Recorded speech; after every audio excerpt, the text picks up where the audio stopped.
خبروں کے حوالے سے بہت کچھ گھوم رہا ہے مسلسل. مجھے اطلاع دی گئی کہ میں شہید ہو گیا ہوں. میں نے کہا بھائی نہیں ہوا، اللہ کا شکر ہے، فٹ فاٹ گھوم. اس سے اندازہ ہوتا ہے کہ سوشل میڈیا کتنی پاورفل چیز ہے. کوئی بھی کچھ بنا کے چلا دے. جب مجھے واٹس ایپ کے اسٹیٹس کا استعمال نہیں آتا تھا تو فون پہ فون آ رہے ہیں، بھائی کیا ہوا کیا ہوا کیا ہوا. میں بتا رہا ہوں بھائی نہیں ہوا کچھ. تو اتنے کال کیسے ریسیو کرے آدمی، اتنے لوگوں کو کیسے خبر دے. فیس بک پہ پوسٹ چلوائی تو پھر کسی نے مجھے بتایا کہ اسٹیٹس پہ لگا دو. What is status? تو میں نے ان کو اپنا موبائل دیا، انہوں نے موبائل پہ لگا دیا، میں خیریت سے ہوں، رپورٹ خیریت کی. تو سوشل میڈیا بہت ہی خطرناک چیز ہے. کچھ کا کچھ بنا کے چلا دو مارکیٹ میں. سب جب تک تردید ہوتی ہے اس وقت تک جنازہ بھی ہو چکا ہوتا ہے، پھر تردید ہوتی ہے کہ کسی اور کا جنازہ تھا، حضرت جی کا نہیں تھا. خیر دیکھو، یہ تو ایک فیک نیوز تھی، جس نے یہ چلائی ہے وہ پھر ایک الگ مسئلہ ہے، وہ کیا ہے. خیر لیکن ایک دن یہ حقیقت بھی ہوگی. ہم سب کی نیوز چلے گی. آج رفیع بھائی کا انتقال ہو گیا، آج مفتی صاحب کا انتقال ہو گیا، آج باپ کا نام کیا ہے بھائی، اسامہ بھائی کا انتقال ہو گیا، سمی بھائی کا انتقال ہو گیا، شہنشاہ شیر شاہ بھائی کا انتقال، اور شہید تو ویسے ہی شہید ہو یار. آج شہید بھائی شہید ہو گئے یا انتقال ہو گیا.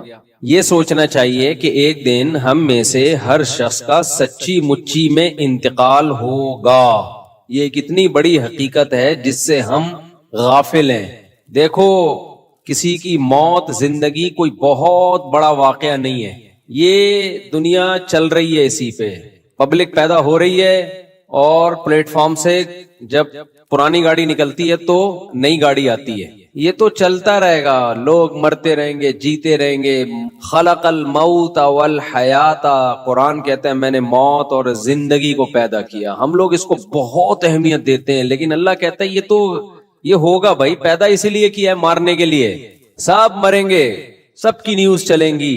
نیوز نہ بھی چلے اخباروں میں تو پرسنلی تو نیوز چلتی ہے نا. کوئی نہ کوئی کسی کا باپ ہوگا، کسی کا چاچا ہوگا، کسی کا ماموں ہوگا، کسی کا پھپھا ہوگا. آج پھپھا کا انتقال ہو گیا. میں ایک دن سوچ رہا تھا بیٹھ کے کہ میری زندگی میں کون کون سے ایسے لوگ جن کی میری زندگی میں بڑی ویلیو تھی وہ دنیا سے جا چکے ہیں. ایک لمبی لسٹ سوچنا شروع کیا نا. ہمارے پڑوس میں رہتے تھے ہمارے والد صاحب کے دوست، علاقے کے کونسلر بھی تھے، اسلام صاحب نام تھا ان کا، بہت اچھی پرسنالٹی تھی. ہم ان کے گھر جایا کرتے تھے، کھیلا کودا کرتے تھے. ایک دن خبر آئی اسلام صاحب کا انتقال ہو گیا، ہارٹ اٹیک ہو گیا. ارے بھائی اتنی بڑی خبر تھی ہمارے لیے وہ یار. ابھی تو کل تو بیٹھے ہوئے دیکھا تھا ان کو، ان کے بچے بھی، ان کے بیٹے بھی. توقع نہیں تھی ان کو. بہت سخت اسٹریس میں گئے، ڈپریشن میں گئے. تھوڑے دنوں میں اجمیری بھائی ہمارے پڑوس میں رہا کرتے تھے، ہٹے کٹے جوان آدمی تھے، بالکل فٹ فاٹ، 35 سال عمر ہوگی. میں تھا، مجھے اطلاع آئی کہ بھئی اجمیری بھائی کا انتقال ہو گیا. ہم نے کہا اجمیری بھائی کا ہو نہیں سکتا انتقال یار، اجمیری بھائی تو فٹ فاٹ. نہیں جی انتقال ہو گیا. کیسے ہوا جی؟ ہارٹ اٹیک ہو گیا. ہماری گلی میں ہی سامنے شوکت بھائی رہا کرتے تھے، بہت لمبا قد تھا ان کا. صف میں جب کھڑے ہوتے نا پتہ چل جاتا یہ شوکت بھائی ہے. کچھ لوگ ہوتے نا ایکسٹرا آرڈینری، لمبے تڑنگے سے ہوتے ہیں، وہ اپنے قد سے مشہور تھے. یعنی شوکت بھائی کی شوکت ہی اسی سے تھی، شان و شوکت قد کی وجہ سے. ان کی عمر ہوگی میرا خیال ہے 30 سال، 25 سے 30 سال. ترکی گئے پڑھنے کے لیے تو والدین بھی بڑے خوش تھے، چلو ہمارا بیٹا بھی ٹرکی جا رہا ہے، پڑھائی مکمل ہوگی، وہاں سے اچھی جاب مل جائے گی. اطلاع کی جی ان کا انتقال ہو گیا. ارے بھائی کیسے ہو گیا؟ کلاس میں بیٹھے ہوئے تھے، اچانک ہارٹ اٹیک ہوا. تو پھر ان کی ڈیڈ باڈی آئی، جوان بیٹے کی موت. تو میں سوچ رہا تھا نا، سوچتے سوچتے اتنی موتیں. پھر ایک دن ہم بیٹھے ہوئے، جی ہمارے تایا کی خبر آئی، جی ان کا انتقال ہو گیا. ابے بھائی ہمارے تایا کا؟ اب ہماری دادی روئے جا رہی ہیں کہ بھئی ابھی تو مل کے گئے تھے، پتا چلا جی ہارٹ اٹیک ہوا ہے. اچھا میرے والد صاحب اور میرے تایا میں بڑی محبت تھی، تو جب تایا کو دفنایا ہے تو میرے والد صاحب کو بہت رونا آ رہا تھا قبر پہ. 2-3 سال کے بعد والد صاحب کا انتقال ہو گیا. بعض دفعہ آپ میت پہ رو رہے ہوتے ہیں، آپ کو نہیں پتا ہوتا 2-4 سال کے بعد کس کا نمبر ہے بھائی؟ ہمارا نمبر ہے. 2-4 سال زیادہ ٹائم نہیں ہے. اچھا اسی کے درمیان ہماری دادی کا بھی انتقال ہو گیا. خبر آئی جی ہماری والدہ کی پھوپھی کا انتقال ہو گیا. خبر آئی جی ہمارے فلانے کا انتقال ہو گیا، ڈمکانے کا انتقال ہو گیا، یہ ہو گیا. گلی محلے میں جنازے اٹھتے اٹھتے اٹھتے اطلاع کہ جی ہمارے مولوی صاحب کا انتقال ہو گیا، جو پوری کمنٹری کرتے تھے، جنازہ آ رہا ہے، جنازہ جا رہا ہے. ہزاروں جنازے پڑھائے انہوں نے، لیکن ہمیں اطلاع ملی کہ جی مولانا صاحب کا انتقال ہو. دھچکا لگا ہمارے دل پہ، کیونکہ کئی سال ان کے ساتھ 30 سال ہم نے ان کے ساتھ گزارے تھے. 30 سال انسان کسی کے ساتھ گزارتا ہے, محبت ہو جاتی ہے اس سے, انتقال ہو گیا. تو اتنے جنازے اتنے ایکسیڈنٹ. ہمارے جامعہ کے ایک استاذ, ہمارے بڑے کلاس فیلو, بہت کلوز, ایک دن اطلاع آئی ان کا انتقال ہو گیا. بھائی ابھی تو کل تو گپ شپ لگا کے گئے جی کار کا ایکسیڈنٹ ہوا ہے جی, انتقال ہو. میں نیو کراچی میں امام تھا, ایک بزرگ تھے بڑے زبردست, ان سے ہم نے بیان کروایا, بڑا پیارا بیان کرتے تھے, بڑے اللہ والے بزرگ تھے. اگلی دفعہ میں نے رابطہ کیا, پتا چلا جی انتقال ہو. ابے بھائی کیسے انتقال ہو گیا؟ جی وہ اندرون سندھ کہیں گاڑی میں جا رہے تھے, ایکسیڈنٹ ہوا, انتقال ہو. تو انتقال پر گورنمنٹ کی طرف سے کوئی پابندی بولو نہیں. آپ کو یہ کیا بیان لے کے بیٹھ گیا؟ بھائی یہی تو بیان ہے. موت موت موت موت, الموت لیس منہ الفوت. ہر چیز سے بھاگ سکتا ہے انسان, موت سے کسی کا باپ بھی نہیں بھاگ سکتا. اور بیاریوں میں مشہور ہے کہ جب انسان کی موت آتی ہے تو اونٹ پہ بیٹھے ہوئے آدمی کو بھی کتا کاٹ لیتا ہے. حالانکہ کوئی تک نہیں بنتا. کنوینس کا کتنا بڑا پرابلم ہے آپ سوچ. کتے کے لیے کنوینس کے بغیر اونٹ تک پہنچنا آسان ہے, کس قدر پرابلم کی چیز ہے نا. لیکن کتا پہنچ جاتا ہے بغیر کنوینس کے. باقاعدہ اس کو گاڑی لگوانی پڑے گی, کتے کو سیڑھیاں لگوانی پڑیں گی اوپر جانے کے لیے, پہنچ جاتا ہے. کتے کی قد کو دیکھو اور اونٹ کے دیکھو. لیکن جب انسان کی موت آتی ہے تو کتا پہنچ جاتا ہے وہاں تک. اور بھی بہت واقعات ہیں اپنی زندگی میں. فلاں کا انتقال, فلاں میری والدہ کا انتقال ہوا, والد صاحب کا انتقال ہوا, نانا کا انتقال ہوا, نانی کا انتقال ہوا. اور ابھی 2-4 منہ میں آنے لگے تھے, لیکن اللہ کا شکر ہے وہ زندہ ہیں. وہ بولیں گے اب ہمیں مار رہے ہیں, اللہ ان کو زندگی دے, ہماری دعائیں. تو میری بڑی ہمشیرہ کا انتقال ہوا, ان کی عمر بھی زیادہ نہیں تھی, بریسٹ کینسر ہوا. ایسے اسٹیج پہ پہنچ کے پتا چلا کہ بچنے کی امید ختم. ڈاکٹر نے بتا دیا بھائی یقینی موت. کچھ دن پہلے ایک صاحب ملنے کے لیے آئے تو ایسے ہڈیوں کے ڈھانچے بنے ہوئے تھے, جوان آدمی تھا, کہتا مجھے کینسر ہے اور ڈاکٹروں نے کہہ دیا کہ آپ کی موت واقع ہو. بہت بیچارے کی حالت خراب تھی. اطلاع گئی 1-2 مہینے میں کہ اس کی انتقال ہوگی. تو بھائی بات یہ ہے کہ موت ایک ایسی چیز ہے جس سے ہم بھاگ نہیں سکتے, سب نے مرنا ہے. ڈاکٹر کیا کہتے ہیں آپ دیکھیں یوٹیوب پہ جب سرچ کریں نا, اینٹی ایجنگ, بڑھاپے سے روکنے والی دوائیں, بڑھاپے سے روکنے والی خوراک, کہیں بھی یوٹیوب پہ لکھا ہوا ہوگا, فوراً دل چاہتا ہے انسان کلک کرے, یار کون سی چیز ہے جو ہمیں بوڑھا ہونے سے روک سکتی ہے. تو ساری دنیا کے سارے ڈاکٹر, سارے حکیم اس پر متفق ہیں کہ آپ بڑھاپے کے پروسیس کو سلو کر سکتے ہو. بریک بولو نہیں لگا. یہ نہیں ہو سکتا کہ بڑھاپے کو آپ نے بریک لگا دی, روک دیا, نا نا نا. یہ ہو سکتا ہے کہ آپ نے 60 سال میں بوڑھا ہونا تھا تو بہت زیادہ صحت کا خیال کیا تو اب 70 میں بوڑھے ہو رہے ہو, بہت زیادہ خیال کیا تو 80 میں جا کے ہو رہے ہو. یہ نہیں ہو سکتا کہ 60 سال میں آپ رک جاؤ, آپ کا ایک بال سفید تھا تو اب ایک ہی رہے, نا نا نا نا نا. 40 سال کی عمر میں ایک بال سفید ہوتا ہے. جوان آدمی کہتا ہے یار ایک بال ہے, نوچ کے نکال دو, پتہ ہی نہ چلے ہوا کیا. ایک دن اٹھتا ہے صبح کو دوسرا بال بھی سفید, کہتا ہے یار اس کو بھی نوچ لو, اب کیا ہے, اس کو بھی نوچا, پھر اتنے سفید, کہتا ہے نوچاؤں گا تو گنجا ہو جاؤں گا بھائی. پھر وہ کلر لگانا شروع کرتا ہے, پھر نیچے سے سفید بال بتا رہے ہوتے ہیں کہ کلر ہے یہ. جب جڑوں سے بال اگتے ہیں نا وہ بتا رہے ہوتے ہیں کہ یہ اوریجنل نہیں ہے. مچھلی کھاتا ہے, یہ کھاتا ہے, وہ کھاتا ہے, جو مرضی کر لو میرے بھائی, ایک دفعہ جب سفیدی آنا شروع ہوئی, سفیدی کی بریکیں کیا ہیں؟ فیل. سفیدی کی بریکیں فیل ہیں, پھر نہیں ہوتی. تو پیغمبروں کی یہی تو دعوت ہے بھائی. یہ جو قرآن مجید کی آیت ہے نا, اولم نعمرکم ما یتذکر فیہ من تذکر وجاءکم النذیر. اللہ کہتے ہیں جب جہنمیوں کو جہنم کے کنارے پہ لایا جائے گا جہنم میں ڈالنے کے لیے, تو آگ کو دیکھ کے وہ کہیں گے نا کہ یہ تو بہت سخت عذاب ہے. تو اللہ جواب میں کیا کہیں گے, کیا ہم نے تمہیں اتنی عمر نہیں دی تھی جس میں نصیحت حاصل کرنے والا نصیحت حاصل کر لیتا؟ کیا ہم نے تمہیں اتنی ایج نہیں دی تھی؟ وجاءکم النذیر, اور تمہارے پاس, ادھر توجہ میرے بھائی, اور تمہارے پاس ڈرانے والا بھی آ گیا تھا. یعنی اللہ کہیں گے ہم نے تمہیں اتنی عمر دی تھی کہ جس سے تم نصیحت حاصل کرنا چاہتے تو نصیحت حاصل ہو جاتی, پتہ چل جاتا صحیح غلط کیا ہے. یعنی عقل سے بھی تم فیصلہ کر سکتے تھے, لیکن تمہارے پاس ایک ڈرانے والا بھی آیا تھا. اب یہ ڈرانے والا کیا ہے؟ تو مفسرین نے بہت سارے مصداق اس کے بیان کیے ہیں کہ بہت ساری چیزیں ہیں جو انسان کو ڈراتی ہیں کہ موت کا وقت اب قریب ہے, اب انسان کا بچہ بن جا. فرمایا ان میں نذیر میں نبی صلی اللہ علیہ وسلم بھی ہے, نبی نے آ کے ہمیں ڈرایا بھی ہے, خوشخبریاں بھی دی ہیں. ان میں بڑھاپا بھی ہے, اور علماء نے اس میں لکھا ہے اس نذیر جو قرآن نے کہا نا تمہارے پاس ڈرانے والا آیا، اس میں سفید بال بھی ہیں. سب سے پہلی علامت جو آپ کو ڈرا رہی ہوتی ہے نا، جو ہم ڈرتے تو نہیں ہیں، ہم کچھ اور ہی کاموں میں لگ جاتے ہیں، وہ کیا ہے؟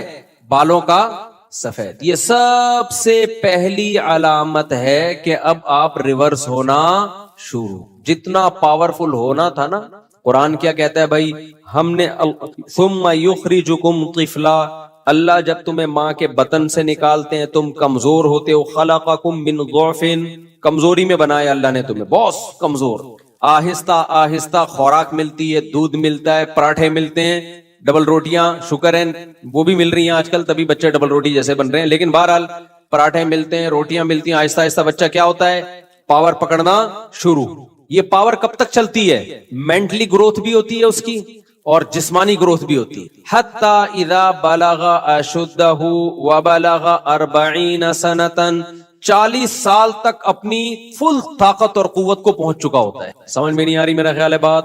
تبھی ماہرین کہتے ہیں نا پہنچتا تو 30 سال میں، کیونکہ 30 سال شباب کی انتہا ہے. 30 سے 40 سال تک تقریباً ایک ہی جیسی کنڈیشن رہتی ہے اس کی. تو مینٹلی گروتھ 40 سال تک انسان کی کمپلیٹ.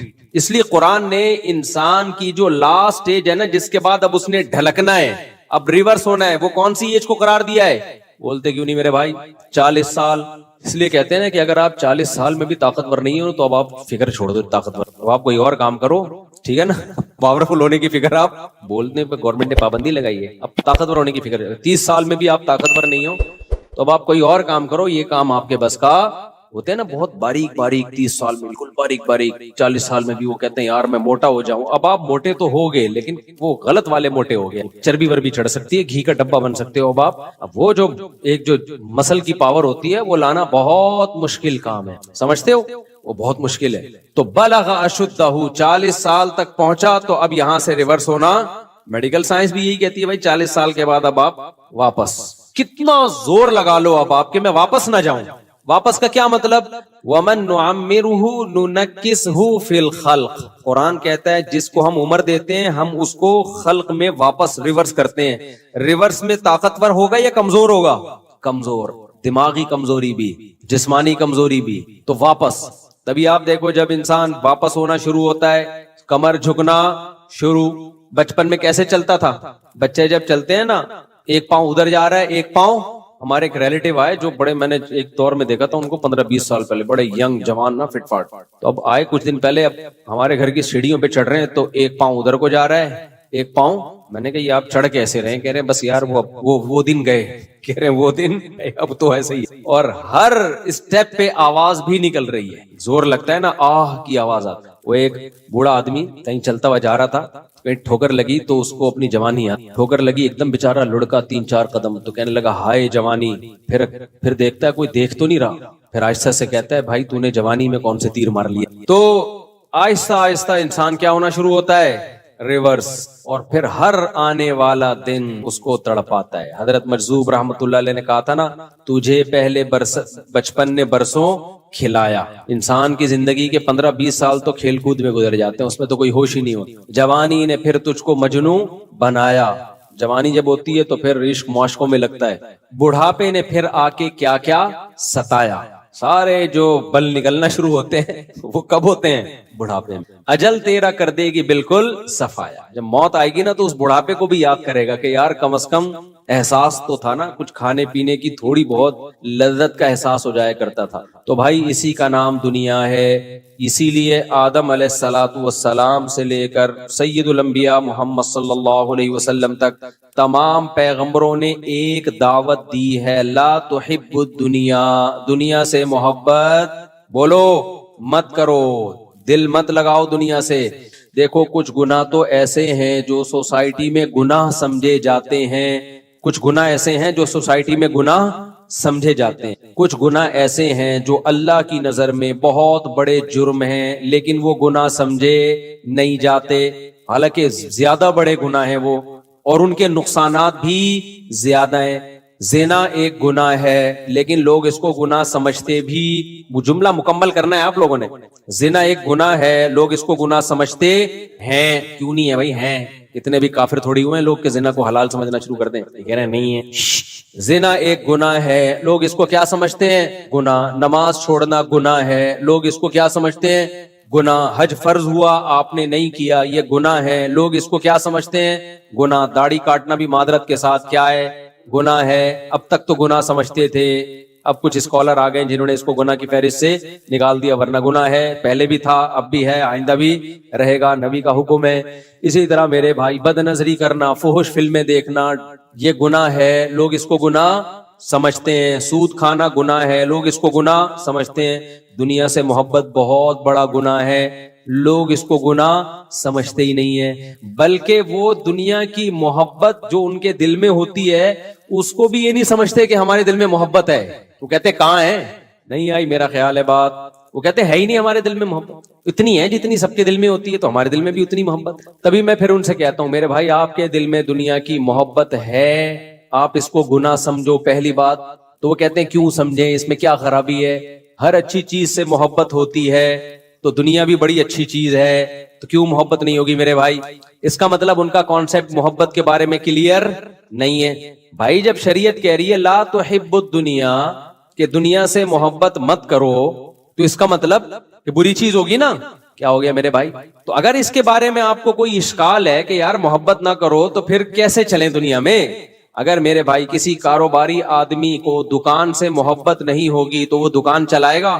بولتے کیوں نہیں. تبھی لوگ تو پھر علماء پہ اعتراض کرتے ہیں, ایک طرف یہ کہتے ہیں دنیا سے محبت نہ کرو, دوسری طرف جاپان کے دورے ہو رہے ہیں ان کے. اچھا وہ جو میری ویڈیو آئی ہے نا, میں لانچ میں بیٹھ رہا ہوں, پیچھے سے کوئی لڑکی اس لانچ کو سیٹ کر رہی ہے, وہ ویڈیو میں نے نہیں بنائی ہے, وہ کسی اور نے بنا کے ڈال دی ہے.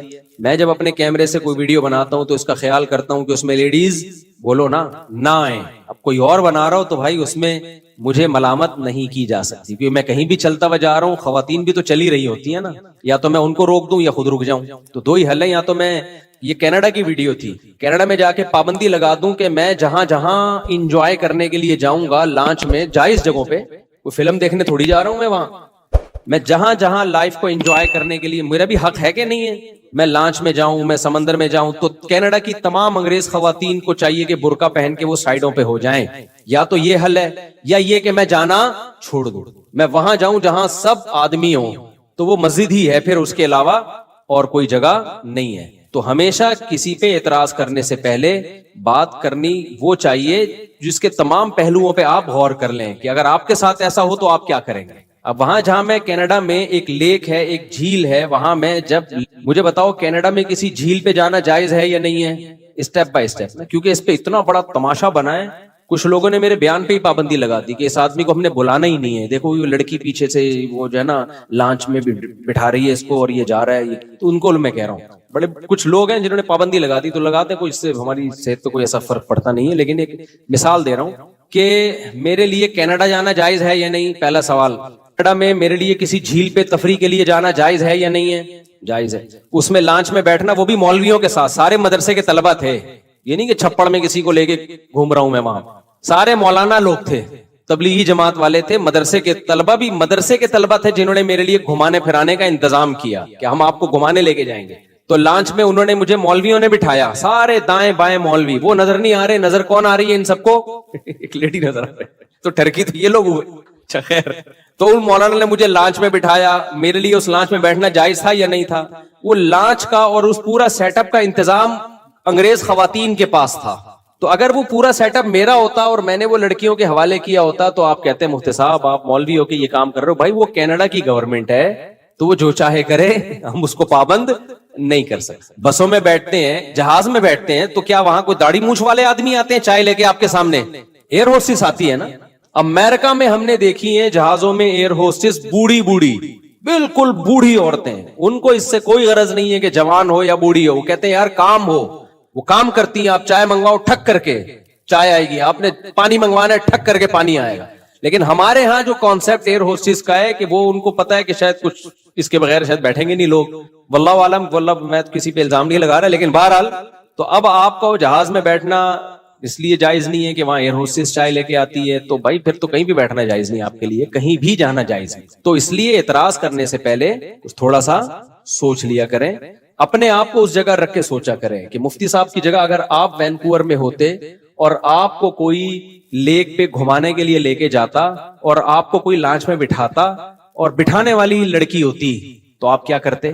چھوڑ دیتے اس کو کہ چونکہ لڑکی بٹھا رہی ہے, حالانکہ لڑکی سے کوئی ہمارا لینا دینا تھا نہیں. وہ انگلش میں ٹھش پش بہت بول رہی تھی, جب زیادہ اس نے میرے ساتھ انگلش بولی ہے نا تو میں نے ایک دوست سے بولا, میں نے کہا پنجابی میں پتہ نہیں کیا کیا بول رہی ہے, اس کو بولے انگلش میں بات کرے میرے سے. خیر میں نے کہا گھنٹے سے پنجابی میں پتہ نہیں کیا کیا بول رہی ہے, اس کو بولو تمیز سے کس میں بات کریں, انگلش میں. اس کو نہیں سمجھ میں آیا کہ میں نے کیا کہا. خیر اپنی بے عزتی چھپانے کے لیے میں نے کہا, کیونکہ انگلش بولے جا رہی تھی اتنی فاسٹ, تو اس لیے میں نے پھر مذاق میں اس سے کہا کہ میں نے کہا اس کو بولو یہ پنجابی چھوڑ کے میرے سے کس میں بات کرے, آپ لوگ کی سمجھ میں نہیں آیا تو اس کی کیا سمجھ میں آیا ہوگا. خیر تو اعتراض تو لوگ کرتے چلے جا رہے ہیں. تو ہاں یہ ایک اعتراض بنتا ہے کہ ایسی ویڈیو جس میں اس طرح سلیو لیس ڈریس میں کوئی لڑکی ہو, ایسی ویڈیو یوٹیوب پہ نہیں ڈالنی چاہیے. یہ اعتراض بالکل درست ہے. تو اس کا جواب یہ وہ میں نے نہیں ڈالی, وہ کسی اور نے بنا کے ڈال دی. اور ایک اور بات سے بات چلتی, یہ جو میری آج کل بہت زیادہ ویڈیوز آ رہی ہیں ٹک ٹاک پہ, یوں چلتا ہوا جا رہا ہوں, پھر یوں دائیں دیکھ رہا ہوں, پھر کلاس میں جا رہا ہوں, یہ میں نہیں بنا رہا, نہ مجھے یہ طرز عمل پسند ہے. اب ہر آدمی کے ہاتھ میں موبائل ہے. میں کلاس میں جاتا ہوں, کوئی طالب علم بنا رہا ہوتا ہے, میں نیچے جامعۃ الرشید کے پارک میں چائے پی رہا ہوں, وہاں سے کوئی طالب علم بنا رہا ہے, ہم روک روک کے تھک گئے, بھی آہستہ آہستہ اس کو کنٹرول کر رہے ہیں. لیکن یہ کام میں نہیں کرتا, اور میں طلبہ سے کہتا ہوں یہ فنکاروں پہ اداکاروں پہ یہ چیزیں سوٹ کرتی ہیں. اسٹائل مارنا, گاڑی میں بیٹھ رہے ہیں, گاڑی سے اتر رہے ہیں, پھر یوں جا رہے ہیں, پھر یوں اسٹائل مارا, یہ ایکٹروں پہ کے کام ہے, یہ علماء کے پہ سوٹ یہ چیزیں نہیں کرتی. تمیز سے زندگی گزارو, جو یہ شو بازی چھوڑ دو. تو یہ بھی میرا ٹک ٹاک پہ کوئی اکاؤنٹ ہے ہی نہیں, ٹک ٹاک پہ میرا کوئی اکاؤنٹ نہیں ہے. تو یہ سب لوگ کر رہے ہیں اپنے چینلوں کو گرو کرنے کے لیے, مجھے استعمال کیا جا رہا ہے کہ یوں آ رہے ہیں, یوں جا رہے ہیں, ایسے اسٹائل مار رہے ہیں. یہ میں نہیں کر رہا. خیر ہم اپنے اصل موضوع کی طرف آتے ہیں. تو میں یہ عرض کر رہا تھا میرے بھائی کہ دیکھو دنیا سے محبت یہ جرم ہے. اب سوال یہ پیدا ہوتا ہے کہ اگر دنیا سے محبت جرم ہے, اچھا دیکھو جتنے بھی گناہ ہیں نا وہ ڈپریشن پیدا کرنے میں اتنے معاون مددگار نہیں ہے. دنیا سے محبت ایک ایسا گناہ ہے جو سب سے زیادہ اسٹریس اور ڈپریشن پیدا کرتا ہے. کچھ گناہ ایسے ہیں نا جس کی سزا انسان کو دنیا میں ملتی ہے. کیا خیال ہے بھائی؟ ہیروئن پیو گے, آخرت میں ٹھکائی بعد میں ہوگی, دنیا میں سزا پہلے. وہ کیا سزا ہے؟ تھوڑے دنوں میں ہڈیوں کا ڈھانچہ بن جاؤ گے, کالا رنگ ہو جائے گا, منہ سے بدبو آئے گی, مرے ہوئے ملو گے کسی پائپ کے برساتی نالے کے اندر سے. یہ دنیا کی سزا ہے. کیا خیال ہے؟ جسم تڑپتا ہے, خراب ہوتا ہے. تو کچھ جرم ایسے ہیں جن کی سزا آخرت میں بعد میں ملے گی, دنیا میں پہلے مل. جیسے نشے ہیں, جو نشہ کرتے ہیں ان کو دنیا میں بھی برباد ہو جاتے ہیں. ڈپریشن میں بہت زیادہ, یعنی ڈپریشن سے مراد دماغ خراب ہونا, جب نہیں ملتی تو پریشان ہوتے ہیں.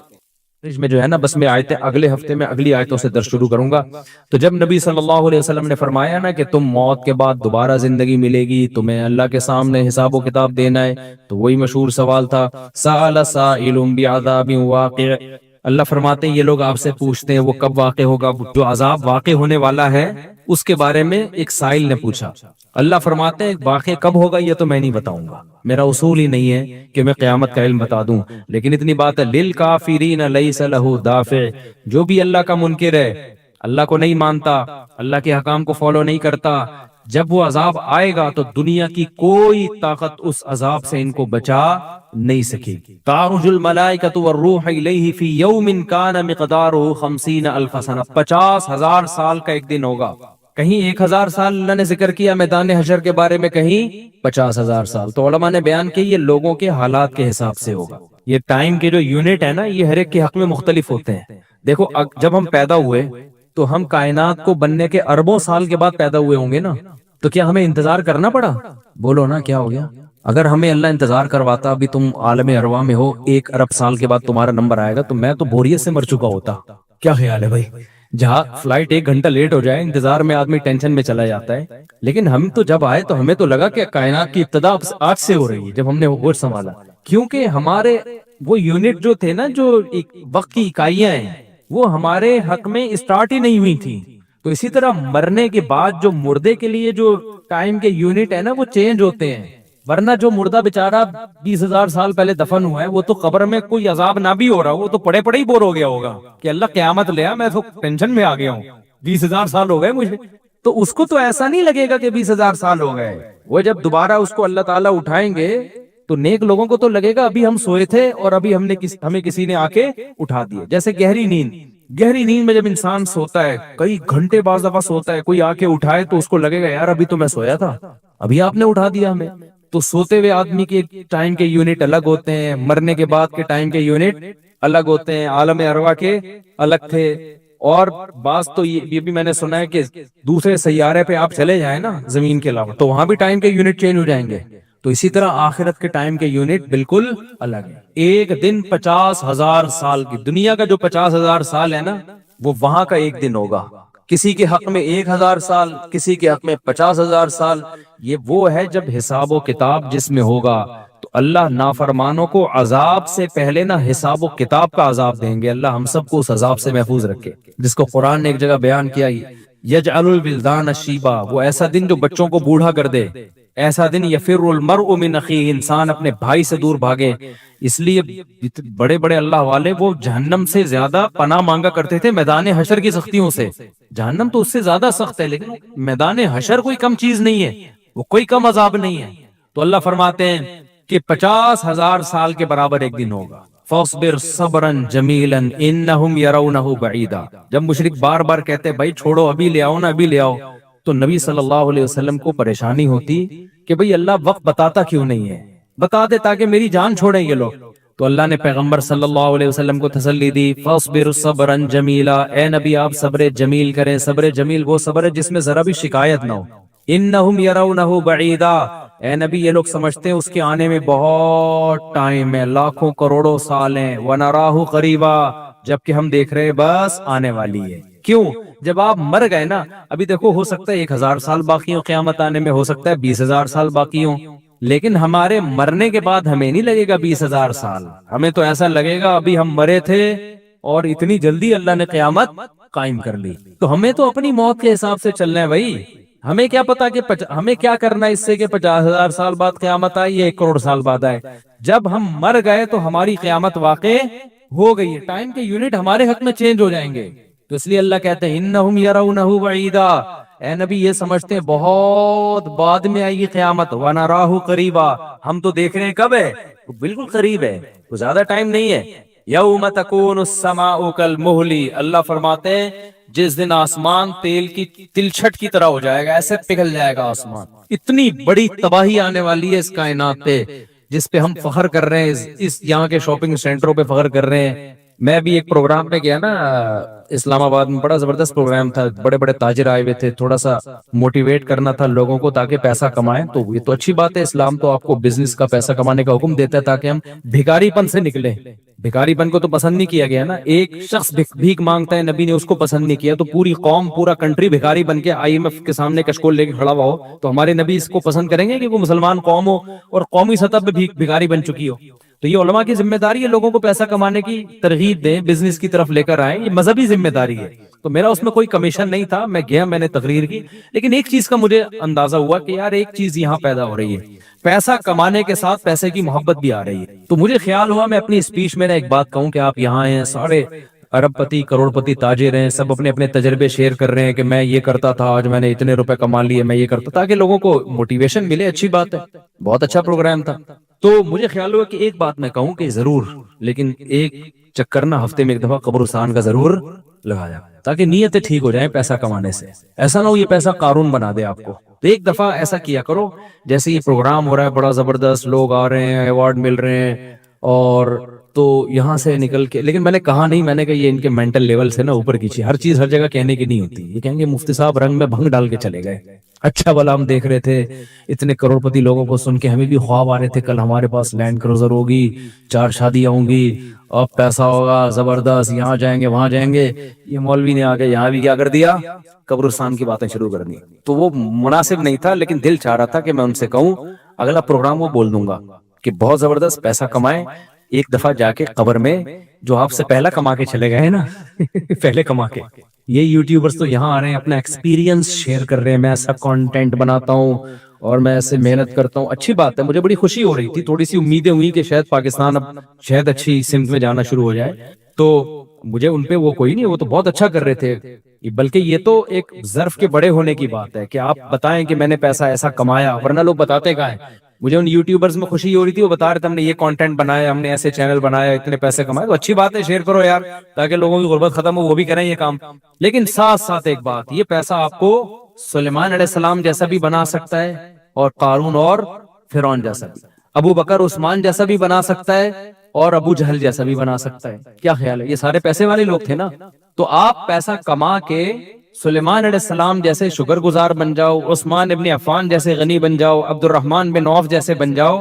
اس کے لیے ضروری ہے کہ ہفتے میں ایک دفعہ قبرستان کا وزٹ اپنے خرچے پہ کر لیا کریں, اور ایسے ہی نہیں گزرتے ہوئے, وہاں جا کے کھڑے ہو کے قبروں پہ دیکھا کریں کہ میں جتنا بھی بڑا بن جاؤں, میرے یوٹیوب پہ چینل پہ 10 ملین بھی سبسکرائبر آ جائیں, لیٹنا میں نے کہا ہے تھوڑے دنوں میں جا کے بھائی اس قبر کے اندر. لہذا اس پیسے سے میں اس قبر کی تیاری کر لوں تو فائدہ ہے, اور اگر یہ لینڈ کروزر ہی میرا مقصد ہے اور میرا مقصد عیاشی ہی ہے اور شو مارنا ہی ہے, بھائی پھر یہ تو قارون نے آپ سے زیادہ کما لیا. ان خزانوں کے ساتھ یہ زمین میں دھسا ہے. وہ سمجھتے ہو کہ نہیں سمجھتے ہو؟ تو تھوڑا سا کبھی کبھار جب بڑے بڑے پروگراموں میں جایا کرو تو تھوڑا سا قبرستان میں, ہمیں تو اللہ نے سہولت دی ہے, بہت خطرناک قبرستان ہے یہ جو ہے نا, کیونکہ گورنمنٹ نے لائٹیں کہیں بھی نہیں لگائیں, تو یہاں تو 2-4 لائٹیں تھی, چرسیوں نے چوری کر لی. اب اندھیرا ہوتا ہے اس میں, اس سے بڑا فائدہ ہوتا ہے. اور جن بھوت بھی لوگوں کو نظر ہوتے نہیں ہے جن یہاں پر, لیکن لوگوں کو نظر آ رہے ہوتے ہیں, ڈرے ہوئے جا رہے ہوتے ہیں نا. سرکٹا ایک دن نظر آیا کسی کو, بعد میں پتا چلا وہ کمبخت, وہ نہیں سویٹر نا یہاں تک اس نے کیا ہوا تھا, سر ہی نہیں تھا اس, سویٹر یوں کر کے نا قبرستان پہ بیٹھے رہتا تھا, لوگ بھاگ جاتے تھے بس سرکٹا آیا ہوا یہاں پہ, ٹھیک ہے نا. تو آپ یہ جو ہمیں اللہ نے بڑی سہولت دی ہے, کبھی کبھار ایسا کیا کرو, یہاں چلے جاؤ. رات کے وقت جاؤ گے تو جیسے آپ نے انرجی اپنی خرچ کرنی ہے نا, تو کہتے ہیں ڈاکٹر 1 گھنٹے کی واکنگ سے 15 منٹ کی جاگنگ بہتر ہے. 15 منٹ کی جاگنگ میں اتنی انرجی لگ جائے گی جو 1 گھنٹے کی واکنگ میں نہیں ہوگی. تو دن میں قبرستان 100 دفعہ جانے سے بہتر ہے رات میں 2:30 بجے 1 دفعہ چلے جاؤ. رات میں 2:30 بجے 1 دفعہ چلے جاؤ, اور وہاں جا کے بیٹھو, بیٹا آنا کہاں ہے, یہی آنا. اور یہ جو لیٹے ہوئے ہیں نا, یہ سارے غریب نہیں تھے, ٹھیک ہے نا.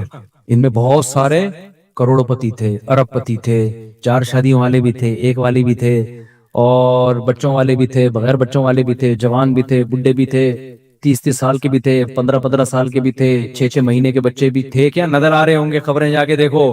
کل ہوس اس طرح سے ترغیب دیتی تھی مجھے, وہ ایک شاعر نے بڑا شعر کہا ہے کہ مجھے ہوس جو ہے نا وہ ترغیب دیتی تھی. ہوس نہیں ہوتی پیسوں کی دولت کی کہ یہ سکندر ہے, ہاں وہ کہ جو ہے نا, مجھے پورا شعر یاد نہیں, 20 سال ہو گئے سننے ہوئے اس کو. اس کا خلاصہ بتا رہا ہوں کہ ہوس مجھے ترغیب دیتی تھی کہ بھائی پیسہ کماؤ, پھر یہ عیاشی اور اتنی عزت اور ایسا کچھ ہوگا, اور بڑے مزے ہوں گے نا, اور نائٹ کلب جائیں گے, شرابیں پیئیں گے, اور یہ کچھ کریں گے. کہہ رہے ایک دن کیا ہوا, مجھے جو ہے قبرستان سے میرا گزرنا ہوا, تو مجھے جو ہے نا میری ہوس نے جو ہے نا مجھے 2-4 قبریں دکھائیں اور کہا یہ سکندر ہے, یہ دارا ہے, یہ کیکاؤس ہے. یہ سکندر اعظم کی قبر ہے, لاکھوں باندیاں تھیں اس کے پاس. آپ تو 2-4 گرل فرینڈ پہ فخر کر رہے ہو, گرل فرینڈ نہیں لاکھوں باندیاں. گرل فرینڈ آپ کے تابع نہیں ہوتی, باندی تو جیسے آپ بولو گے بھائی جو کام آپ اس کے ذمہ لگاؤ گے وہ بھاگ نہیں سکتی, نوکر ہے آپ کی. تو اتنی بڑی بڑی دنیا انہوں نے روئے زمین پہ حکومتیں کی ہیں. آج قبروں کے اندر یہ دارا ہے, یہ کیکاؤس ہے, یہ سکندر اعظم ہے. بڑے بڑے بادشاہوں کی قبریں آپ کو نظر آئیں گی پڑے ہوئے اندر. اب نئے زمانے میں شعر کو ہم یوں چینج کر دیں گے, یہ 10 ملین والا ہے سبسکرائبر تھے, یہ 20 ملین والا, یہ 50 ملین والا. ایک کلپ بعض ایسے مشہور ہو جاتے ہیں, کھجا بھی رہے ہوں گے نا, بس یہ اپنی کھجانے کی ویڈیو ڈال دیں یوٹیوب پہ, لاکھوں روپے کما لیتے ہیں بیٹھے بیٹھے.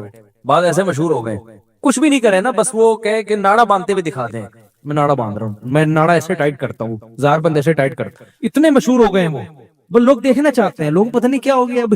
اللہ یا وقار زکر نے کل ایک بڑی اچھی ویڈیو وائرل کی ہے یوٹیوبرز کے بارے میں, کہ اب میں وہ یوٹیوبرز کی وہ ویڈیو پہ جو اس نے کمنٹس کیے وہ تو نہیں بتاؤں گا, کیونکہ اس پہ وہ اس کا نام لینا کسی کا ٹھیک. اس نے کہا یار یہ عجیب ولاگر عجیب ٹائپ کے آ رہے ہیں, کچھ بھی کر لو, کچھ بھی کر لو, ملین ایک دن میں 1 ملین ان کے ویوز ہو جاتے ہیں. تو انہوں نے کہا یہ ان بلاگرز کا قصور نہیں, یہ قوم کا قصور ہے. اس نے بڑی اچھی بات کی, اس نے کہا یہ قوم کدھر کو جا رہی ہے بھائی, واش روم میں بیٹھا ہوا بندہ دکھا رہا ہے, دیکھیں آدھا اوپر والا دکھا رہا ہے, میں کہتا ہوں اگر وہ نیچے والا پورشن دکھا دے نا یوٹیوب چینل بند کر دے گا, بولے گا بھائی اتنے سبسکرائبر اتنا کراؤڈ ہم برداشت نہیں کر سکتے, ڈی مانیٹائز کر دے گا یار.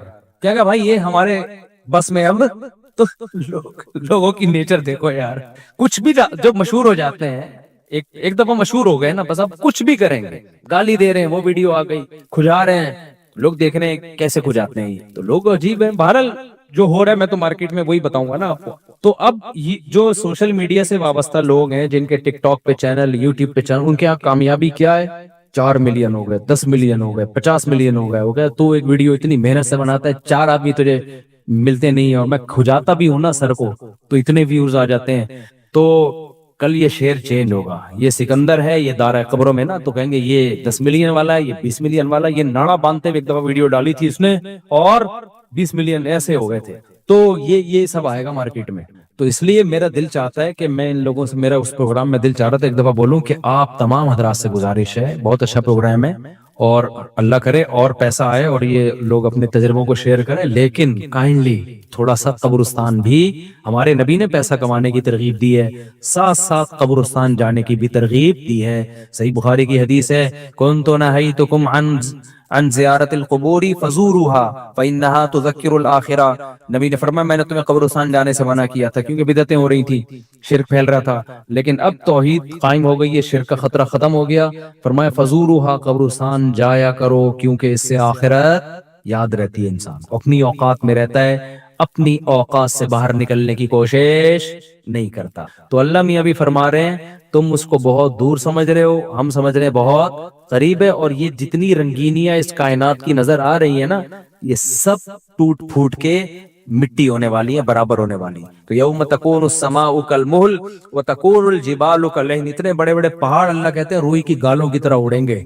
آپ سبسکرائبر کو لے کے بیٹھے ہوئے, یہ بڑے بڑے پہاڑ جو ہل نہیں سکتے نا, یہ روئی کی گالوں کی طرح اڑ رہے ہوں. وتکون الجبال کالعہن ولا يسأل حمیم حمیما, جگری دوست بھی کسی دوست کو نہیں پوچھے گا. تو اگلے ہفتے انشاءاللہ یہاں سے میں آگے سے شروع کروں گا تاکہ یہ صورت ہماری ختم بھی ہو. اللہ تعالی ہمیں موت سے پہلے نا تیاری کی توفیق عطا فرماتے ہیں. دنیا کماؤ ضرور بھائی, اتنا فری نہ کراؤ جتنا ہم دنیا کو فری کرا رہے ہیں, اتنا کراؤ جتنا یہاں پر رہنا ہے. اللہ تعالیٰ سمجھنے کی عمل کی توفیق عطا فرمائے. سنتوں کے بعد انشاءاللہ نماز کے بعد نا تو تھوڑی دیر سوال جواب کا سلسلہ ہوگا, جو بیٹھنا چاہیں بیٹھ سکتے ہیں. میری عمر 30 سال ہے, 1 سال پہلے میں نے عمرہ بھی کیا. میں اپنی پوری زندگی میں نماز قرآن کے قریب نہیں ہوا, لیکن گزشتہ 5 ماہ سے میں نے کوئی نماز نہیں چھوڑی. ماشاءاللہ ماشاءاللہ. کیا مجھے لازمی اپنی پچھلی فرض نمازیں ادا کرنی ہوں گی؟ ارسلان صاحب جی ادا کرنی ہوں گی, لیکن ایسا نہ ہو کہ پچھلی کے چکر میں اب اگلی بھی چھوڑنا شروع کر دیں, زیادہ ٹینشن لے لیں. فی الحال آپ اپنے آپ کو اس کا عادی بنا دیں, لیکن 6 مہینے سے تو عادت پڑ گئی ہے آپ کی, 5 ماہ سے ماشاءاللہ نماز نہیں چھوٹی, تو زیادہ ٹینشن نہ لیں اس کی. لیکن یہ کہ شریع مسئلہ تو چینج نہیں ہو سکتا, تو اس میں فجر کے ساتھ 2 رکعت فرض فجر کے پڑھ لیے, ظہر کے ساتھ 4 پڑھ لیے, عصر کے ساتھ 4 اور پڑھ لیے, مغرب کے ساتھ پچھلی مغرب کے, عشاء کے ساتھ. اور ہمارے نزدیک وتر بھی چونکہ واجب ہیں, نبی صلی اللہ علیہ وسلم کی اس بارے میں صحیح حدیث موجود ہیں, تو وتر کی بھی قضا کرنی چاہیے. تو ایک دن میں کم سے کم 1 دن کی نمازیں پڑھ لیں آپ, تو اللہ نے چاہا تو انشاءاللہ یہ پوری ہو جائیں گی. مفتی صاحب کراچی کا اجتماع 25 جنوری کو ہے اور یہ بات پکی ہے, جمعرات مدنی مسجد میں بھی اعلان ہو چکا ہے, آپ اجتماع میں ضرور آئیں انشاءاللہ. صلو علی الحبیب. میرے بھائی چپل مدرسے میں 3 مہینے, کیا لکھا ہوا ہے یار, جیل مدرسہ میں, یہ کدھر ہے جیل مدرسہ؟ جیل مدرسہ میں 3 مہینے, جیل کو چپل لکھا ہوا ہے, مہینے رہ کر آیا, آپ سے دعا کی درخواست ہے, دل سے دعا جی. موجودہ حالات میں پتہ نہیں کس چیز کی دعا منگوا رہے ہیں, مجھے سمجھ میں نہیں آ رہا. حال جو بھی ہے, موجودہ حالات میں اگر کوئی شخص حقوق اللہ اور حقوق العباد پورا کرتا ہو مگر اشاعت دین اور بقائے دین کی کسی بھی صورت کا حصہ نہیں بنتا, تو کیا وہ گناہگار ہوگا؟ جی گناہگار ہوگا, کیونکہ نہی عن المنکر فرض ہے, تو ہر شخص پر اپنی استطاعت کے بقدر نہی عن المنکر فرض ہے. اللہ نے ہمیں سیدھے راستے تک پہنچنے کے لیے بہت کم ٹائم دیا ہے آخرت کے لحاظ سے. دنیا کے لحاظ سے تو یہ بہت ٹائم ہے. قرآن کہتا ہے کہ جب آخرت میں برے لوگوں سے حساب و کتاب ہوگا تو وہ کہیں گے کہ اے اللہ تو ہمیں ایک بار دنیا میں دوبارہ بھیج دے تاکہ ہم تیرے پیغمبروں پر ایمان لائیں اور ہم تیری فرما برداری کریں. یہ مضمون قرآن مجید میں بہت مقامات پر آیا ہے. مشرک کہے گا واللہ ربنا ما کننا مشرکین، اللہ کی قسم ہم تو شرک کرتے ہی نہیں تھے. تو گنہگار کہے گا ان تقول نفس یا حسرت علی ما فرطت فی جنب اللہ، ہائے افسوس کہ میں اللہ کے بارے میں بہت سخت کوتاہی میں مبتلا رہا. یہ قرآن بیان کرتا ہے نا کہ تمہاری کیفیت کیا ہوگی اس وقت، بلکہ قرآن یہ بیان کرتا ہے جب موت کے وقت تم برزخ کی زندگی اپنی آنکھوں سے دیکھو گے تو اس وقت تمہاری کیا کیفیت ہوگی. دیکھیں، ایک تو مرتا ہوا انسان ہمیں نظر آ رہا ہوتا ہے، لیکن ایک مرتے ہوئے انسان کو بھی کوئی کچھ نظر آ رہا ہوتا ہے جو ہمیں نظر نہیں آتا اور نہ وہ ہمیں بتا سکتا ہے. جیسے جو آدمی بستر پہ لیٹ جائے سونے کے لیے تو ایک پوزیشن تو یہ ہوتی ہے جس میں وہ مکمل جاگ رہا ہوتا ہے، جس میں ہم سے اس کا رابطہ ہوتا ہے. ایک پوزیشن یہ ہوتی ہے جس میں وہ گہری نیند سو رہا ہوتا ہے، اس کا ہم سے رشتہ ڈسکنیکٹ ہو چکا ہوتا ہے، ہم سے کوئی رابطہ اس کا نہیں ہوتا. ہم اسے ہنسنے کی بات کریں ہنسے گا نہیں، رلانے کی بات کریں روئے گا نہیں. کتنی خطرناک خبر دیں اس پر کوئی اثر نہیں ہوگا. لیکن ہمیں یہ لگ رہا ہوتا ہے کہ یہ بے ہوش ہے، مگر وہ ایک الگ دنیا میں گھوم رہا ہوتا ہے. وہ جس دنیا میں گھوم رہا ہوتا ہے اس کے خواب کہا جاتا ہے، عالم خواب. وہ یہ سمجھتا ہے کہ یہ حقیقت ہے اس خواب کو. اچھے خواب بھی ہوتے ہیں، برے خواب بھی ہوتے ہیں. بعض اچھے خواب ایسے ہیں آنکھ کھلتی ہے تو انسان افسوس کرتا ہے یار میں تو سمجھ رہا تھا یہ سچی مچی کا ہو رہا ہے میرے ساتھ. بعض برے خواب ہوتے ہیں، انسان کی آنکھ کھلتی ہے، شکر ادا کرتا ہے اللہ تیرا شکر ہے کہ یہ خواب تھا، اے اللہ تیرا شکر ہے یہ خواب تھا. لیکن خواب میں اس کو یہ احساس نہیں ہوتا کہ میں خواب دیکھ رہا ہوں. تو ایک کنڈیشن تو یہ ہے جس میں وہ بالکل ہم سے منقطع ہو چکا ہے. ایک کنڈیشن یہ ہے جس میں وہ ہم سے رابطے میں. ایک اس کے درمیان کی کنڈیشن ہوتی ہے جس کو میں پیار سے بٹوین کنڈیشن کہتا ہوں. کہتے نہیں انگلش میں اس کو بٹوین، لیکن درمیان ہے نا. دیسی انگلش ایسا ہی ہوتی ہے، کوئی بھی لفظ ادھار لے کے کہیں بھی لگا. تو بالکل درمیانی کنڈیشن کیا ہوتی ہے جس میں وہ آدھا جاگ رہا ہوتا ہے اور آدھا سو رہا ہوتا ہے. کچھ یہاں کی بھی سن رہا ہوتا ہے، ہمیں لگتا ہے کہ یہ سویا نہیں ہے ابھی، لیکن تھوڑا غائب دماغ بن چکا ہوتا ہے. کچھ چیزیں اس کو وہاں کی خواب کی نظر آ رہی ہوتی ہیں. بالکل یہی کنڈیشن قرآن و سنت سے پتہ چلتا ہے کہ جب انسان کی موت واقع ہونے والی ہوتی ہے تو ایک کنڈیشن یہ ہوتی ہے جس میں وہ مکمل حی ہے، مکمل زندہ ہے، جس میں وہ ہم سے بات چیت کر رہا ہوتا ہے. ایک کنڈیشن یہ ہوتی ہے جس میں وہ مکمل اس کی ڈیتھ ہو چکی ہوتی ہے، اس میں ہمارا اس سے کوئی رابطہ نہیں ہے. اس پہ جو گزر رہی ہے وہ جانے اور اللہ جانے. جیسے حضرت عمر نے فرمایا نا کہ حدیث میں آتا ہے نا کہ جو برا آدمی ہے جب اس کی میت کو قبر کی طرف لے کر جاتے ہیں تو کہتا ہے کہ تم مجھے کہاں لے کے جا رہے ہو، اور اچھے آدمی اچھا کیا کہتا ہے مجھے جلدی لے کر جاؤ. یہ برزخ کی باتیں ہیں جو وہ خود دیکھ رہا ہے.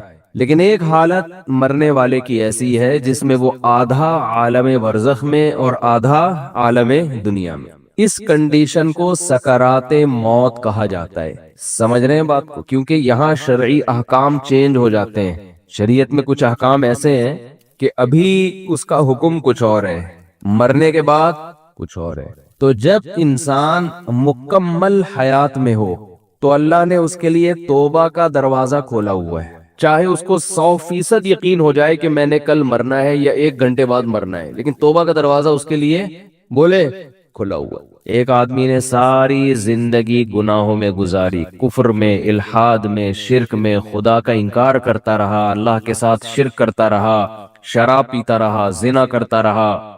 90 سال گزار دیے اس نے. اب اسے ڈاکٹروں نے بتایا کہ آپ کی ڈیتھ ہونے والی ہے، آپ کینسر کے مریض ہیں، آپ کی کا زہر یہاں تک پھیل گیا ہے، یا کوئی اور بیماری ہے جس میں زہر پھیلتا ہے، یہاں تک پھیل گیا کہ 24 گھنٹے میں کے اندر آپ کی ڈیتھ ہو جائے گی. یہ بھی اب توبہ کرے گا تو اللہ اس کی توبہ قبول کریں گے، یہ اللہ کا وعدہ ہے. دل سے کرے توبہ، یہ والی توبہ نہ ہو کہ اگر نہیں مرا تو ٹھیک ہے پرانا اسٹائل، مر گئے تو توبہ تو کی بھی ہم نے. وہ بھی پھانسی والا بھی ایسا ہی ہے. 90 سال میں اس کو پھانسی کی سزا سنا دی گئی. یہ پھانسی والی مثال اور آسان ہے. اس کو پھانسی کی سزا سنا دی گئی اور اسے بتایا گیا کہ 6 مہینے بعد آپ کو ہینگ کر دیا جائے گا، لٹکا دیا جائے گا. کہ ایک شخص 90 سال کی عمر اس کی ساری زندگی قتل میں گزری، ڈکیتیوں میں گزری، ظلم میں گزری، کورٹ نے فیصلہ کیا جو کہ نہیں کرتی عام طور پہ، لیکن کر دیا کہ اس کو پھانسی پہ لٹکایا جائے، 6 مہینے بعد لٹکایا جائے گا۔ اسے لوگوں نے آ کے بتایا توبہ کر لے، گناہ سے معافی، کہہ رہے نہیں کروں گا توبہ۔ وہ 6 مہینے بھی اس نے گزار دی، کفر بکتا رہا، کوئی خدا نہیں ہے، کوئی مجھے دوبارہ رہائی ملی، دوبارہ یہ کام کروں گا، یہاں تک کہ 1 ہفتہ رہ گیا، پھر اسے کسی مولانا صاحب نے کہا توبہ کر لے، کہہ رہے نہیں کروں گا توبہ، پھر 1 دن رہ گیا، پھر 1 گھنٹہ رہ گیا، پھر آخر کا 1 منٹ رہ گیا۔ اسے 6 مہینے پہلے بھی یقین تھا کہ مجھے قتل کیا جائے گا، لیکن توبہ نہیں کر رہی ہے، اس چانس پہ کہ شاید رہائی ہو جائے۔ بعض لوگ زبان کے بڑے پکے ہوتے ہیں، چاہے وہ کافر ہی کیوں نہ ہو، کہتے ہیں جیسے ہم اندر سے ہیں ویسے ہی ہم باہر سے۔ جیسے نبی صلی اللہ علیہ وسلم کے چچا ابو طالب تھے نا، موت کے وقت کلمہ نہیں پڑھا، انہوں نے کہا نہیں، اب اگر میں پڑھوں گا لوگ کہیں گے ساری زندگی جس دین پر قائم رہے موت کے ڈر سے، تو میں نہیں پڑھوں گا کلمہ، جیسا جو میں ہوں اندر سے ویسے ہی میں کیا ہوں۔ ان کی ایک رائے تھی کہ میں جیسا رہا ہوں ویسا ہی رہوں گا میں۔ ہمارے نبی کو بہت افسوس ہوا، بہت غم ہوا، اللہ نے فرمایا انک لا تہدی من احببتا، اے محمد صلی اللہ علیہ وسلم جس سے آپ کو محبت ہے، ہدایت کا اختیار آپ کے ہاتھ میں نہیں ہے۔ یہ نہیں کہ آپ کو جس سے محبت ہے آپ اس کو ہدایت بھی دے دیں، یہ نہیں ہو سکتا۔ ہدایت تو جو چاہے گا اسے ملے گی، اور یہ اللہ کے ہاتھ میں ہے۔ حضرت بلال کا نبی سے کوئی رشتہ نہیں، غلام، رنگ بھی سیاہ، قوم بھی الگ، غلام، ان کو ہدایت مل گئی، چاہت تھی ان کے دل میں، طلب تھی۔ تو بعض ایسے ہوتے ہیں کہ وہ اقرار نہیں کرتے، وہ کہتے ہیں موت کے وقت بھی ہم نہیں، حالانکہ موت کے وقت ان کو یہ ہوتا ہے کہ شاید اسلام نے جو کچھ کہا ہو وہ سچ کہا ہو، لیکن وہ کہتے ہیں نہیں، جس پہ ہم زندگی میں رہے اسی پہ رہیں گے۔ تو یہ جو 90 سالہ شخص تھا جس نے سینکڑوں انسانوں کو قتل کیا، ہزاروں کو قتل کیا، خدا سے بغاوت کی، اللہ کے وجود کا انکار کیا، اس سے بڑا مجرم دنیا میں کوئی نہیں ہو سکتا تھا۔ اسے بتایا گیا 6 مہینے بعد تمہیں لٹکا دیا جائے گا۔ لوگوں نے کہا توبہ کر لے، اس نے کہا کہ نہیں، کیونکہ اس کو یہ تھا کہ شاید میں رہا ہو گیا، 1% چانس ہے، تو میں نے تو وہ بدماشیاں دوبارہ کرنی ہے، پھر میں کس منہ سے لوگوں کے پاس جاؤں گا؟ لوگ کہیں گے اچھا پہلے اسلام باطل تھا اب اسلام صحیح ہو گیا۔ اس نے ڈیلے کی، اس نے کہا نہیں، یہاں تک کہ اس کو لٹکانے میں 1 منٹ باقی ہے، 1 منٹ، اس کو یقین ہو گیا میری زندگی صرف کتنی دیر کی ہے، 1 منٹ کی۔ اب رہائی کی تمام اپیلیں مسترد ہو چکی ہیں، لیکن ہے پورا زندہ، ابھی عالم برزخ کو اس نے اپنی آنکھوں سے دیکھا نہیں۔ اب اگر یہ توبہ کر لے، بالکل پھانسی کے پھندے کی طرف جا رہا ہے، اس کو جلاد لے کے جا رہا ہے لٹکانے کے لیے، یہاں تک کہ اس ٹول پہ اس کو کھڑا کر دیا، اس وقت بھی اگر یہ توبہ کرے گا تو اللہ کا وعدہ ہے اس کی توبہ اللہ قبول۔ لیکن اس توبہ میں شرط یہ ہے کہ یہ دل میں ارادہ ہو کہ اگر بالفرض چھوٹ گیا، میں قدرت کی طرف سے کچھ بھی ہو گیا، تو میں دوبارہ پرانی زندگی کی طرف نہیں لوٹوں گا۔ یہ دل کی حالت تو اللہ ہی جانتا ہے نا، یہ پکا عزم دل سے ہو اور زبان سے اقرار کرے کہ اللہ میں اسلام کو قبول کرتا ہوں، میں تیرے وجود کا قائل، تیری توحید کا قائل، تیرے پیغمبروں کا قائل، مجھے اگر رہائی مل گئی تو میں دوبارہ اس پرانی زندگی کی طرف نہیں آؤں گا، حالانکہ رہائی ملنے کا کوئی چانس نہیں ہے۔ قرآن سے، صحیح احادیث سے، متواتر احادیث سے اہل سنت والجماعت کا عقیدہ ہے کہ اس وقت 1 سیکنڈ کی توبہ اللہ اس کے تمام گناہوں کی دیوار کو گرا ڈالے گی۔ وجہ کیا ہے؟ اس نے ابھی تک آخرت دیکھی، اللہ اس کو بخشنے کا بہانہ کیا تلاش کرے گا؟ ہو سکتا ہے فرشتے اعتراض کریں، اللہ تو موت کا یقین ہے اس کو، اس کی توبہ کس بات کی؟ اللہ کہیں گے موت کا تو یقین ہے، لیکن فرشتے اور آخرت اس نے اپنی آنکھوں سے غیب پر ایمان ہے، اور غیب پر ایمان اللہ قبول کرتا ہے۔ بہت سے لوگ اس کنڈیشن میں بھی توبہ نہیں کرتے، بلکہ زیادہ تر تو نہیں کرتے۔ بہت مشکل ہے بھائی بات سمجھنا، کیسے کیا زیادہ تر لوگ اس کنڈیشن میں توبہ کرتے ہیں؟ بولو نہیں کرتے۔ جاؤ ہسپتالوں میں کینسر کے مریضوں کو جا کے دیکھ لو، جیسے تھے ویسے کے ویسے ہی ہیں۔ غیر مسلموں کو دیکھ لو، بسترے مرگ پہ تڑپ رہے ہوتے ہیں، جو بت پرست تھا وہ بت پرستی میں ہی مرتا ہے، پھر بھی نہیں کرتا توبہ۔ تو یہ بھی بہت 1% خوش قسمت لوگ ہوتے ہیں جو عین اس وقت میں توبہ کر لیں، ورنہ توبہ ہوتی نہیں ہے، اس ٹائم پہ بھی نہیں کرتے لوگ توبہ، دل سیاہ ہو چکے ہوتے ہیں۔ ہمارے ایک دوست اپنا پرانا واقعہ بیان کرتے تھے کہ مجھے ہارٹ اٹیک ہوا، کہیں جوانی میں ہو گیا، اللہ نے ان کو زندگی دی، صحت دی، توبہ بھی ہو گئی، الحمدللہ نیک پرہیزگار ہیں، اگر بیان سنیں تو کائنڈلی مائنڈ نہ کریں۔ تو میرے بھائی اللہ کا قانون یہ ہے کہ جب تک اپنی آنکھوں سے موت کے فرشتے نظر نہ آئے اس وقت تک اللہ نے توبہ کا آپشن رکھا ہوا ہے۔ اور جب یہ منظر آپ نے اپنی آنکھوں سے دیکھ لیا، اللہ کہتے ہیں بیڑیا رگڑتا رہے گا، کلا انہا کلمۃ ہوا قائلھا، توبہ کا کلمہ تیری زبان سے نکلا ہوا ایک کلمہ ہے جو ہوا میں تحلیل ہو کے ختم، اللہ کے ہاں اس کی کوئی ویلیو نہیں ہے۔ نبی صلی اللہ علیہ وسلم نے فرمایا کہ جہنم کی آگ سمندر کا پانی خوش نہیں کر سکتا، حدیث کا مفہوم ہے، لیکن 2 قطرے جہنم کی آگ کو ٹھنڈا کر دیتے ہیں۔ ایک اللہ کے راستے میں شہید ہوتے ہوئے جو شہید کے خون کا پہلا قطرہ زمین پہ گرنے سے پہلے اس جہنم کی آگ کو اللہ ٹھنڈا کر دیتے ہیں۔ ایک اللہ کے خوف سے رویا ہوا آنسو، کیا زبردست مثال ہے، اتنا سا آنسو ہے لیکن اللہ جب تک زندہ ہے آپ، اس آنسو کی اللہ کی نظر میں ایسی ویلیو ہے کہ یہ جہنم کی بھڑکتی ہوئی آگ کو ٹھنڈا کرنے کے لیے کافی۔ تو بھائی خوش قسمت وہ ہے جو موت سے پہلے پہلے توبہ کر۔ اب آپ یہ نہ سوچیں کہ یار ٹھیک ہے آخری پھندے تک لٹکنے تک آخری منٹ میں بھی توبہ قبول ہوتی ہے تو ڈیلے کر لو، تو یہ دو گڑبڑے کا اندیشہ اس میں۔ نمبر 1، آپ کو کیا پتا کہ آپ کس وقت مریں گے، آپ کا آخری منٹ کب آئے گا، سمجھتے ہو؟ پھانسی کے مجرم کو تو پتا ہوتا ہے لٹکنے والا ہوں، ہر موت مرنے والے کو یہ پتا نہیں ہوتا۔ دوسری بات یہ کہ مشاہدے پر مبنی یہ حقیقت ہے، جو موت کی وجہ سے توبہ کو ڈیلے کرتا ہے ایسے لوگوں میں اکثر توبہ نہیں کرتے۔ آپ دیکھ لو غیر مسلموں میں جوانی میں توبہ کرنے والے، اسلام قبول کرنے والے زیادہ ہیں، بڑھاپے میں اسلام قبول کرنے والے کم ہیں۔ حالانکہ جوانی میں غیر مسلم بننے میں عیاشی زیادہ ہے، بڑھاپے میں تو ویسے ہی عیاشی نہیں ہے نا، لیکن اس کو تو فائدہ ہی فائدہ، بوڑھے آدمی کو اسلام قبول کر لے، توبہ کر لے، بھائی اب تو کچھ تیری زندگی تو گزر گئی عیاشیوں میں، اب تو جائے گا جنت میں، لیکن دل ایسا سخت ہو جاتا ہے وہ نہیں کرتا۔ جوان آدمی وہ جلدی کر لیتا ہے، حالانکہ اس کو قربانی زیادہ دینی پڑ رہی ہے۔ آپ دیکھ لو دنیا میں توبہ کرنے والے جوان آپ کو زیادہ ملیں گے، بوڑھے ہیں لیکن کم ہیں۔ اسی طرح توبہ کرنے والوں، اسلام قبول کرنے والوں میں جوان غیر مسلم زیادہ ہے، بوڑھے کم ہے۔ تو اس لیے کبھی بھی اس حماقت پہ توبہ کو ڈیلے نہیں کرنا چاہیے کہ مہلت تو اللہ نے دی ہوئی ہے۔ اور دوسری بات، جتنی جلدی توبہ کرو گے خیر اور برکتیں اتنی زیادہ ہوں گی، آپ نیکیاں زیادہ کما لو۔ ٹھیک ہے کوئی غیر مسلمین آخری وقت میں مسلمان ہو رہا ہے، توبہ کر رہا ہے، گناہ معاف ہو گئے، لیکن نیکیوں کا موقع اس کو بہرحال، ٹھیک ہے اللہ اس کو جنت میں داخل کر دیں گے، لیکن وہ زیادہ اونچے درجات تک نہیں جا سکتا۔ وجہ اس کی ہے کہ اس کو اس کے اعمال میں وہ اتنی خیریں ہیں نہیں، کہ جو شخص زندگی بھر اپنے اعمال میں خیر ڈالتا رہا، تو آج آپ توبہ کریں گے، آپ کے پاس پوری زندگی یہ خیر پھیلانے کے لیے، اپنے اعمال میں نیکیاں جمع کرنے کے لیے ڈیلے کریں گے، تو آپ کے پاس نیکیاں کمانے کا ٹائم کم رہے۔ اللہ تعالیٰ سے دعا ہے اللہ تعالیٰ ہمیں جلد سے جلد سچی توبہ کی توفیق عطا فرمائے۔ وما علینا الا